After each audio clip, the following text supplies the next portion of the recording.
Today, I want to tell you a story that life itself wrote, a story of irony, pain, and poetic justice. This is the story of a man, John Dramani Mahama, Ghana's current president. But once, he was just a young boy, far from power, far from home, living in Maiduguri, Nigeria. Yes, Mahama, a Ghanaian, lived in Nigeria in the 1960s. His father, a prominent politician in Ghana, sent him to Nigeria for peace and education. He walked Nigerian streets. He spoke Nigerian English. He ate Nigerian food. Nigeria was home. But in 1983, something changed. The Nigerian government, under President Shehu Shagari, suddenly announced, "Ghana must go." Over 1 million Ghanaians were forced out of Nigeria in just weeks. With their bags, those now infamous red and blue checkered bags we still call Ghana must go, they were driven out, many beaten, insulted, and left stranded. Some had lived in Nigeria for decades. Some were born there, but none of that mattered.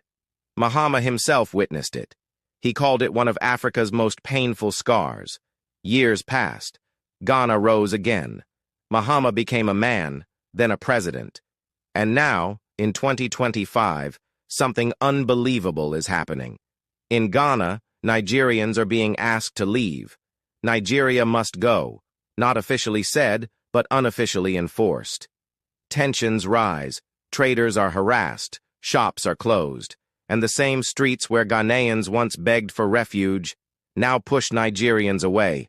What an irony, what an agony of life. The same suitcase that carried Ghana's pain now carries Nigeria's shame. But listen, my brothers and sisters, history should teach us, not repeat itself. We are all Africans. We are all one people. Borders are man-made, but pain is real, dignity is sacred, and humanity is forever. So today, as we watch history spin its cruel cycle, let's ask ourselves, will we repeat the mistakes of the past, or will we write a better story? For Ghana, for Nigeria, for Africa.